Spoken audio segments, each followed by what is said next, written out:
We all have certain foods that we love, but when does eating your favorite foods turn into an addiction? This is what I will be discussing in today's video, as well as some tips on how to overcome food addiction. But first, I want to invite you to subscribe to this channel if you haven't already.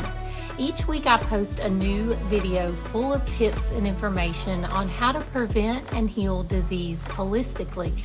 And if you want to be notified when I upload new videos, turn on notifications by clicking the bell.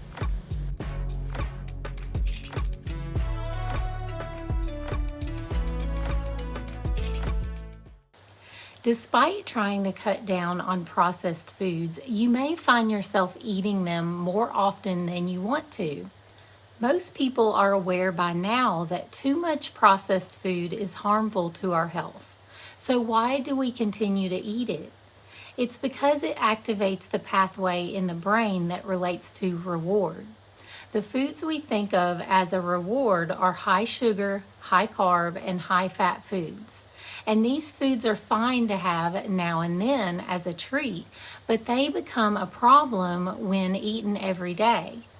But after all my years as a nutritionist and coach, I have discovered that the majority of food addictions start as a way of coping with stress, unhappiness, or boredom.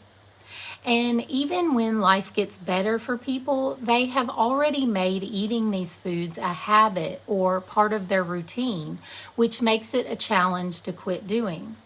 So not only have you activated a reward pathway in your brain, but you've started a habit that fulfills the desire. The ultimate problem with this is that after years of practicing this habit, it starts to take a toll on your health. So what can you do to heal a food addiction? The good news is there are some very effective things you can do. The first thing I would suggest to start healing a food addiction is do not diet, and instead make sure you are filling up on nutrient-dense foods. If you are hungry or restricting calories, it will make overcoming food addiction that much harder. Fill up on plenty of protein, healthy fats, and low-sugar fruits and vegetables. When you are full and satisfied, it will be easier to resist your trigger foods. And this brings me to my next tip, which is to identify your trigger foods and also what triggers you to crave them. Most of us know our trigger foods, but we may not have ever thought about what causes us to have cravings for those foods. When I was working on overcoming my sugar addiction, I discovered that my addiction started as a way of relaxing from a stressful day. I would go home every night and eat chocolate or ice cream to feel comfort after a long day. And I did this for years until I was diagnosed with diabetes. Once I was aware that my habit was affecting my health, it motivated me to heal it. So once you identify your triggers and you know what foods trigger you, do your best to keep them out of your house at least for a few months until you can break the craving to do the habit. The next step you will want to focus on is replacing your old habit with a new habit. So once you have figured out what causes you to want to eat your trigger foods, you want to have a couple of options for when that craving hits. And because you are dealing with an addiction to food, your replacement habit cannot be a different food. It must be a non-food habit.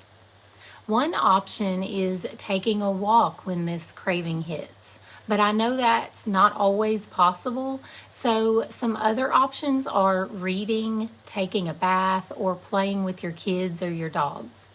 I even had a client who was dealing with cravings a few hours after dinner that just started going to bed when the cravings would hit.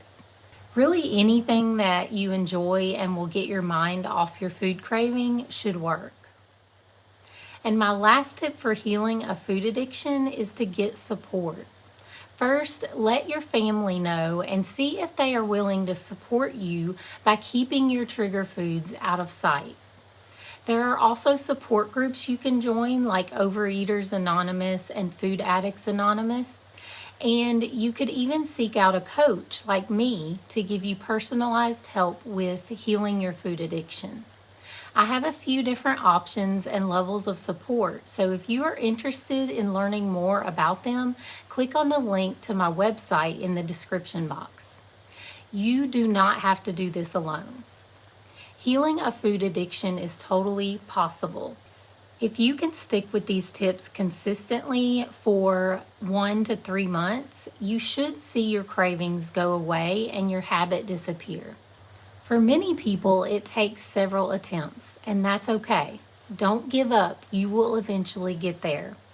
I would love to know what tip was the most helpful for you, and please like and share this video if it was helpful. Thank you for watching, and I will see you next week.